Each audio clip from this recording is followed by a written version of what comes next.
Assalamualaikum warahmatullahi wabarakatuh. Perkenalkan, saya Cindy Salsabila Lubis, NIM 210306050 dari kelas Peternakan B, Fakultas Pertanian, jurusan Peternakan Universitas Sumatera Utara. Di sini saya akan menjelaskan metabolisme dari protein, karbohidrat, dan lemak serta hubungannya oleh dosen pengampu Ibu Tati Vidianasari, SPT MP.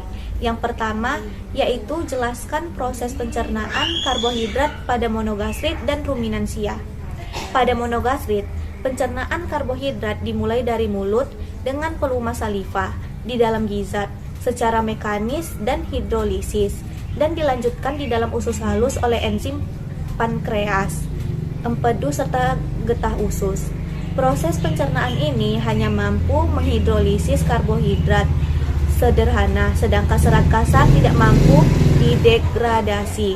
Oleh karena itu, sebagian serat kasar lewat dari organ pencernaan utama masuk ke organ bagian akhir saluran pencernaan atau sekum, rektum, kolon. Pada bagian miles terjadi pencer. Pada ruminansia, proses metabolisme karbohidrat pada hewan ruminansia berlangsung di dalam rumen. Karbohidrat ini merupakan golongan polisakarida, yaitu serat kasar atau yang disebut selulosa. Di dalam rumen, karbohidrat difermentasikan oleh mikroba menjadi pirupat. Kemudian asam pirupat yang dihasilkan akan diubah menjadi FPA dan CO2 dan CH4. Yang kedua, jelaskan proses metabolisme karbohidrat di hati dari produk awal sampai produk akhir. Di dalam proses metabolisme karbohidrat, hati berfungsi secara spesifik, yaitu menyimpan glikogen, mengubah galaktosa dan fruktosa menjadi glukosa, dan gluconeogenesis membentuk banyak senyawa kimia penting.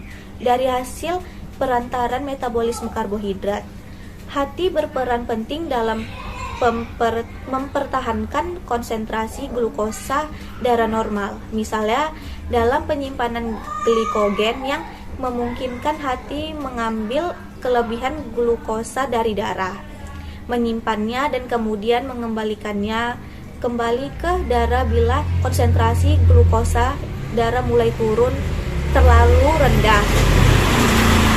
Yang ketiga, jelaskan proses pencernaan protein pada unggas dan ruminansia. Pencernaan proses pada unggas dimulai saat makanan dihaluskan dan dicampur di dalam ventrikulus. Pencernaan tersebut dimulai dengan kontraksi otot proventriculus yang mengaduk-aduk makanan dan mencampurkannya dengan getah pencernaan yang terdiri atas HCl dan pepsinogen. Pepsinogen yang bereaksi dengan HCl berubah menjadi pepsin.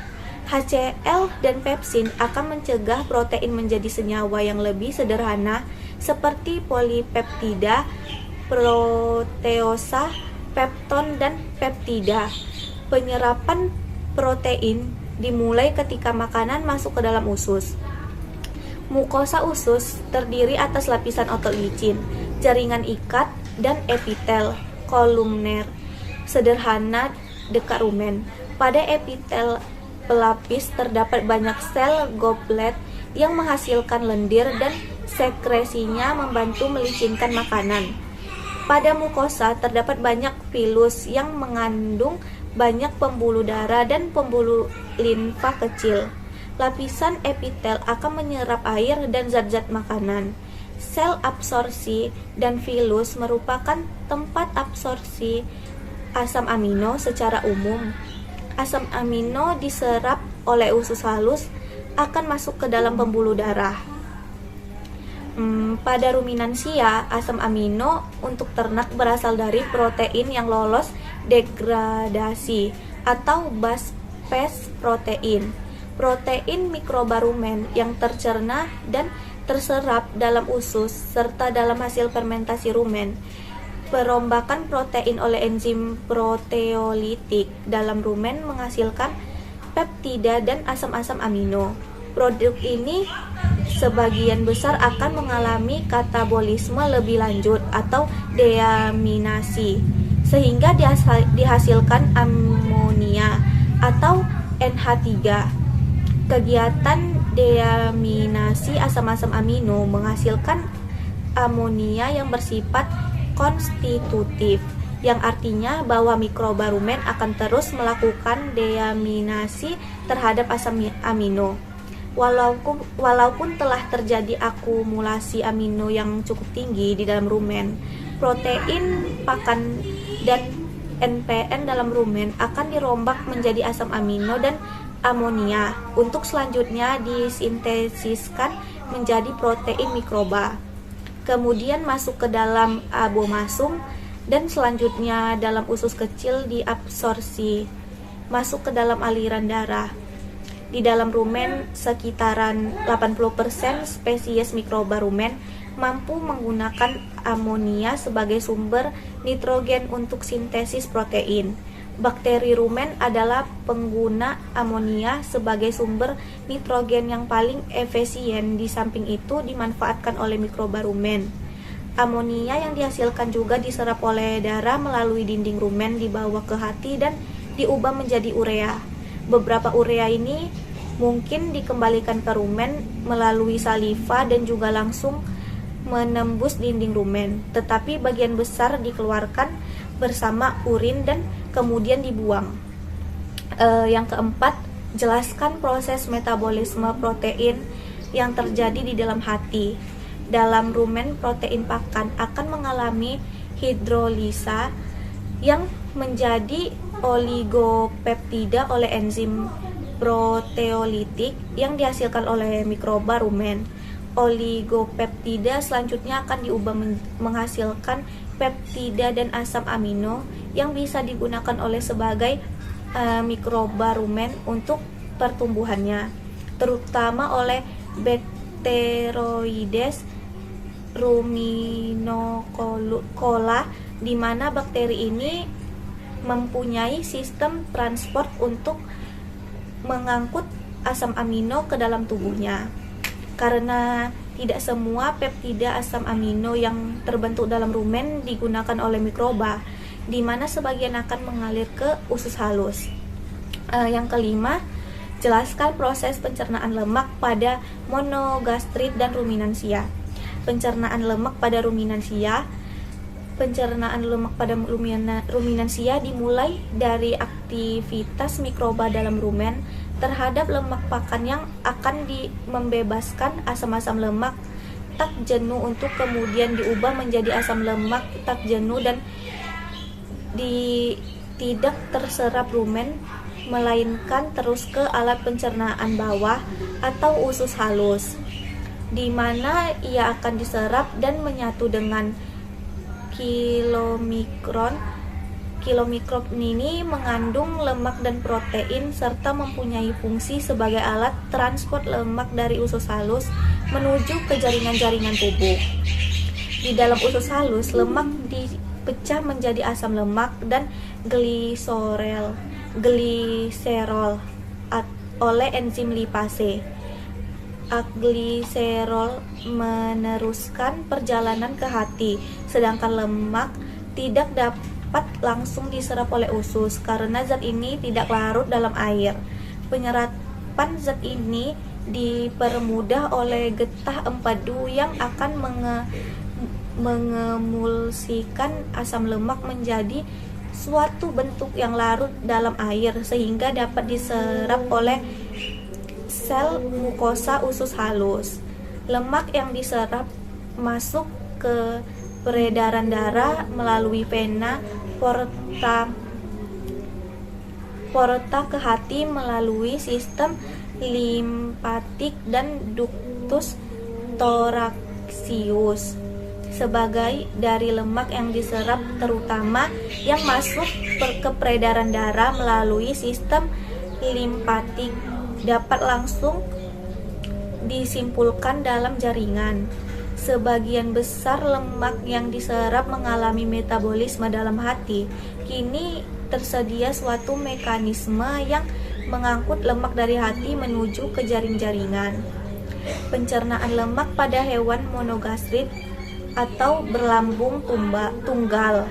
Sebagian besar lemak dalam pakan adalah trigliserida, sedangkan selebihnya adalah fosfolipid dan kolesterol.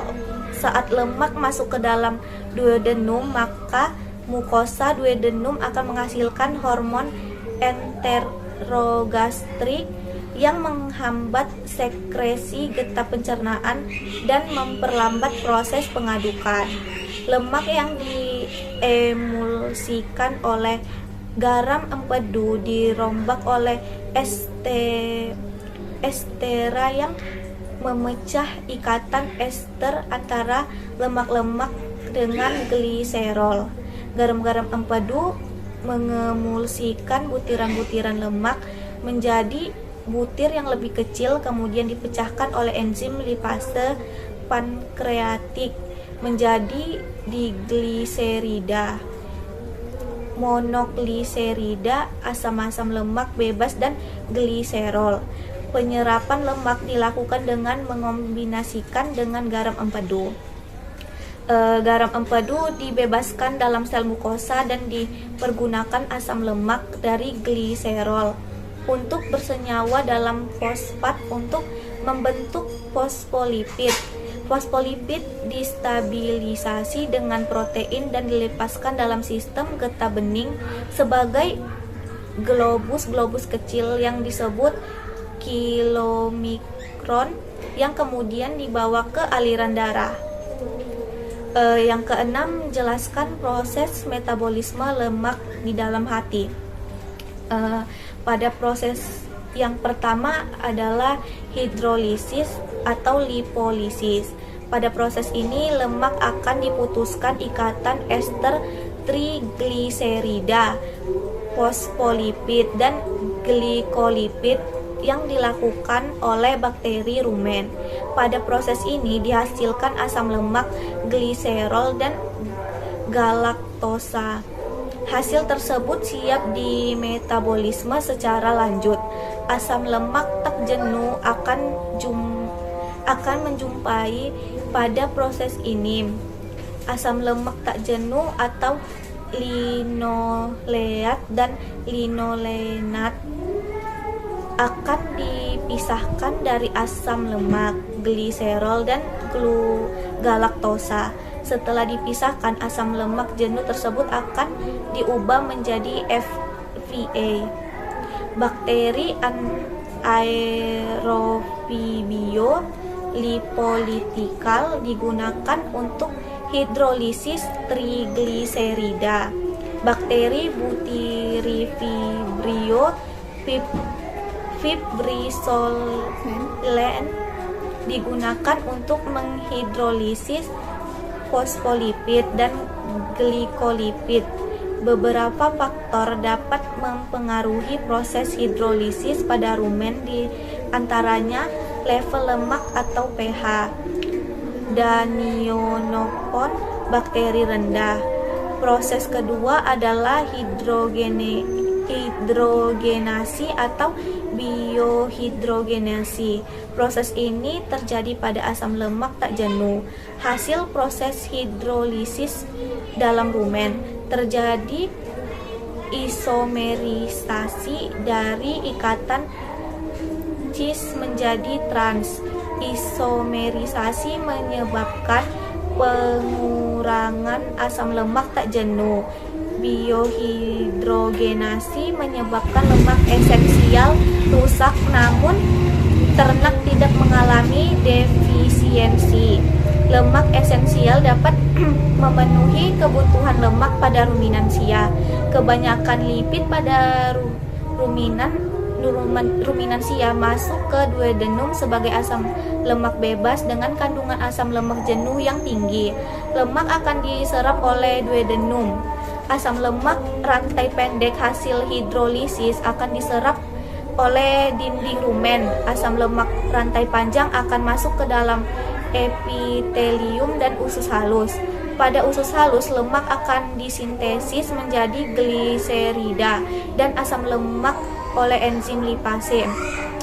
Asam lemak C14 membentuk transil gliserol dalam epitel usus. Triasil gliserol, fosfolipid, dan kolesterol membentuk kilomikron dan masuk ke peredaran darah untuk diedarkan ke seluruh tubuh. Selanjutnya yang ketujuh, menjelaskan hubungan antara proses metabolisme karbohidrat, metabolisme lemak, dan metabolisme protein yang terjadi di dalam tubuh baik unggas maupun ruminansia. Keterkaitannya metabolisme karbohidrat dengan metabolisme lemak adalah hasil akhir pencernaan lemak akan masuk ke jalur metabolisme karbohidrat, dengan itu akan terjadi reaksi antar glukosa dan piruvat. Sekian dari saya, terima kasih.